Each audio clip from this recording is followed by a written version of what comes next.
guys, welcome to Vlogtober day 4. I see that you've survived day 3 and I know it's been pretty spooky, but you guys have come this far and I'm really proud of you. So thanks for sticking around. We're starting day 4 today, and today I am going to a guitar lesson which I had just practiced for, and then I'm going to work a short shift in a Halloween store actually, which is pretty awesome. And then after that, I think I need to go to Walmart. Ooh, so spooky. We know that all the scary characters exist in the Walmart, and maybe we will get to run into a few of them. We shall see. But for now, we shall continue Vlogtober day 4. This is the part of the vlog where I tell you I am going to my guitar lesson now. And after my guitar lesson, I'm going to work at Spirit Halloween. And I'm a little bit nervous about working there still because I've only worked there like a couple times after the store has been set up and on the floor. So this is one of those times again. I'm all luck for my shift tonight, and I will talk to you in between clips. I'm gonna stop by the dollar store and grab a couple drinks. Well, it's a bit cloudy out, but it feels pretty nice. Also, I've been watching my Vlogtober from last year just to see like the difference between this year and last year, because obviously I'm putting a lot more edits and effort into this one this year. So I'm really sorry about last year. And thanks for still sticking with me if you watched last year's too. But I liked the random animal clips and stuff. So yeah. Guess what? So I was driving and I'm here at my guitar lesson now. But literally when I was across the road, I had to cross an intersection and then park on the side of the road. So this guy's watching me vlog. But a wasp flew on the window, well, like on the little edge of the window, and I tried rolling it up to make sure the wasp would stay out, but it actually came inside my car and it was on me, and I freaked the fuck out and I was screaming and stomping. And I luckily killed the fucker, and I kind of feel bad because, you know, he didn't mean to just like run or fly in there and get on me, but it freaked me out. Bugs freaked me out so bad. Dead as a motherfucker. Scared the fucking shit out of me. So welcome back. Just got done with my guitar lesson. Now I am at my place of work. And I'm a couple minutes early, so I'm actually going to go into Goodwill and just look around for a second. I'm not going to bring the camera in because I'm going to like go in there for probably like 10 minutes and then leave, and then I'll go to work and I will talk to you guys after work. My guitar lesson went pretty decent. I definitely have a lot of things to work on, and it's so frustrating how long it takes to improve on certain things that you're working on. But yeah, I can't give up, so gotta keep going, and yeah. See you guys after work, bye! Hey guys, guess what? I just got done with work, and guess where we're going next? To Walmart, because I need some food. And I'm going at, what is it? It's like 9:10 p.m., so there should be some people still there. So let's see if we encounter anything weird. I'm gonna bring you along with for my grocery shop. And I got a pretty close parking spot, so I am not gonna be walking too much, although it is good to park far away to get some exercise, but I've had plenty of exercise today, so that's good. Also parked right next to where you put the carts, so haha, yes. Let's see how this pumpkins, more gourds and pumpkins. And these are what the pumpkins look over here now that my camera is not having a focusing issue. So far I've had a lot of people staring at me while recording, so that's pretty exciting. And now I'm gonna get some healthy food. I'm in this section, which I need some lettuce for my salads. So we're gonna go with one of these. Actually, that lettuce doesn't really look that good. Let's go with this one this time. I've been switching up the lettuces every time that I come here. All of the Halloween candy. There's a sign that says, oh, you can't see it, sorry. Halloween candy, which I'm not buying because I'm on a diet. But I can still admire it.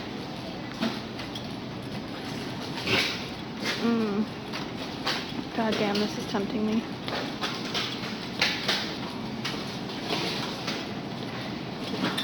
This is what I have so far. These little snacker things. Coffee, strawberries, blueberries, lettuce, granola, cream cheese, yogurt, and bagels. That is my diet. I'm trying to cut down the sodium, which is really hard because there's sodium in everything, literally. Right now it's time to get out of here before I spend any more money. I kind of want another Gatorade, but... So these douches behind me, right there, are revving up their trucks and they think they're really fucking cool. But they're not. I'm putting my groceries in the car right now. Yeah, look how cool they are.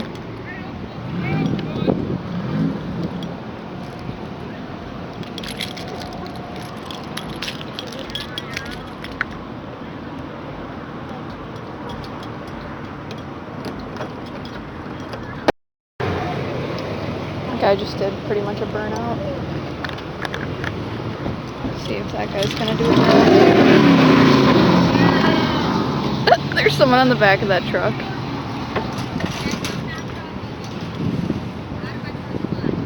Oh, they are getting kicked out by Walmart employees.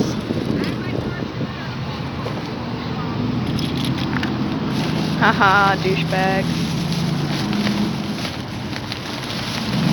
Guys, welcome back to the part of the vlog where I tell you a couple of scary stories. Thanks for sticking with me this long, and thanks for surviving my Vlogtober so far. I know it's pretty spooky and full of lots of horrors, but that's just what it's going to be this year. So right before I started recording this, I watched the new episode of American Horror Story. So there is a real-life cult killing that is based on American Horror Story, and I'm going to tell you that story. Sounds pretty interesting, right? So, Horror Story is finally tackling cults, a subject fans have anticipated since the show's inception. Cults are quintessential horror, a hive mind thought process both eerie and intoxicating. They're also at the core of so many American tragedies, from the disaster at David Korsh's Wacko compound to the Jonestown and Heaven's Gate mass suicides. But no American cult is as famous and as notorious as the Manson family. I'm sure everybody knows about the Manson family. A communal Californian band of misfits that sprung up in the 1960s following the indoctrination tactics of leader Charles Manson. Manson preyed upon young hippies, most of them female, eager to trade the nuclear safety of white suburbia for free-spirited, free-love tranquility that defied social expectation. So just some young, crazy hippie girls that are trying to get away from the life that they know. Well, it may not be greener on the other side. Let's just say that much. For a while, the group achieved a certain nirvana, living on an abandoned movie ranch in Topanga Canyon, dumpster diving for sustenance. Okay, when you're dumpster diving for sustenance, then you know that you're doing something wrong. I'm sorry. No offense to any dumpster divers out there. Sleeping and lovemaking under the stars, but Manson was a maniac who eventually, with the help of acid and many other mind-altering narcotics, convinced his followers that an apocalyptic race war was on the horizon and that violence was the only method of survival. He named the race war Helter Skelter, believing the Beatles' The White Album had predicted the events. Also known as delusions from doing too much drugs.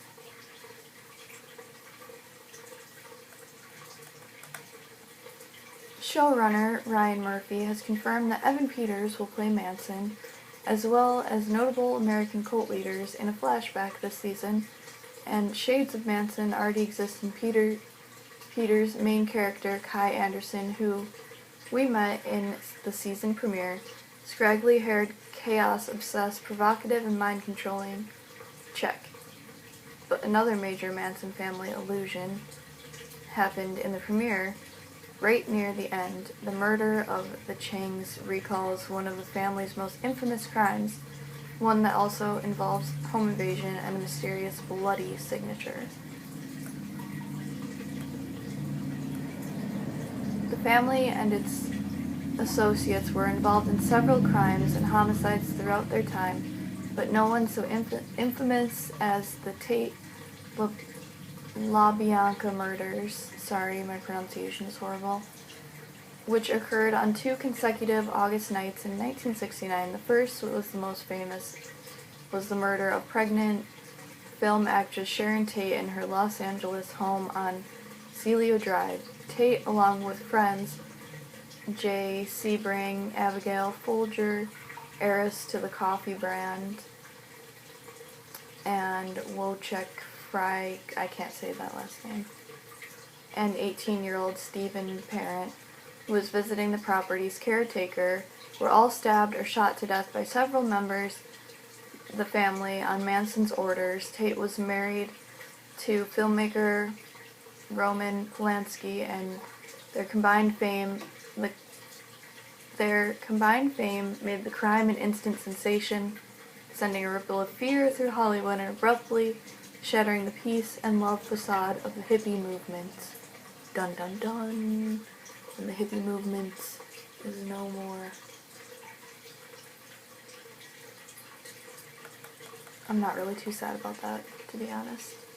That's because I'm dark and brutal and filled with darkness. Especially during Vlogtober.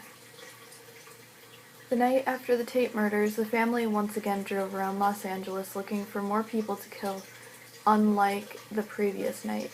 Manson himself traveled with the group and had his followers to do the messiest work.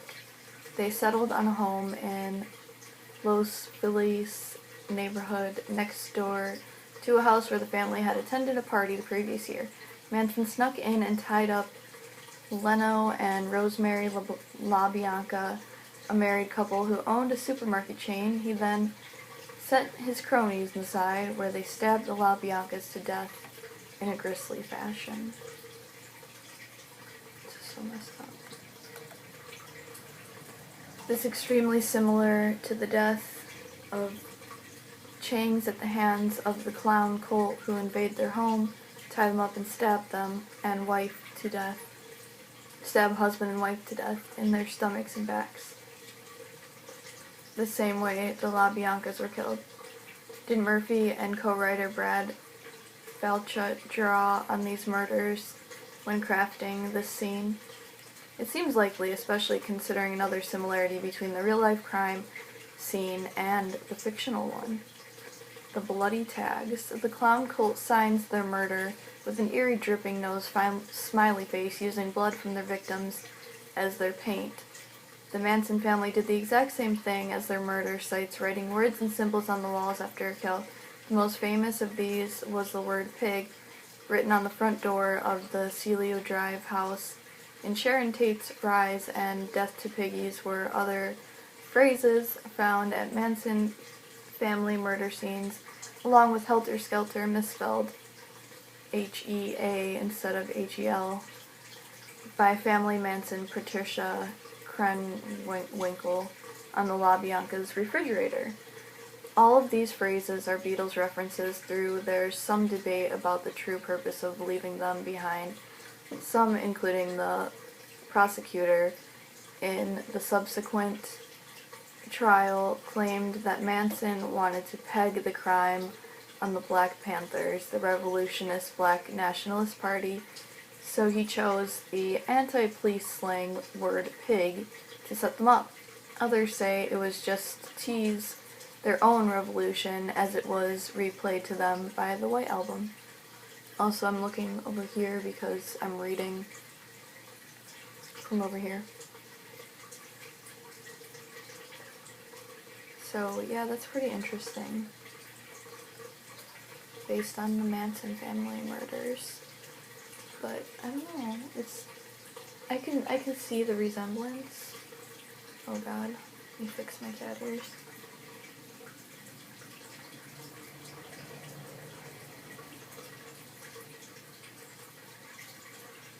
I can see the resemblance, but I also, can see the originality in the actual American Horror Story itself too, so it's pretty interesting. What does this mean? Even more home invasions and Smiley Tide murders are probably on the way. With the police force potentially on their side, the clown cult looks poised for notoriety that would make Manson himself salivate with envy.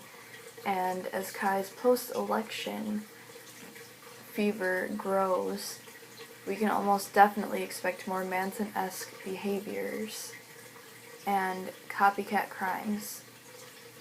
How could Murphy resist?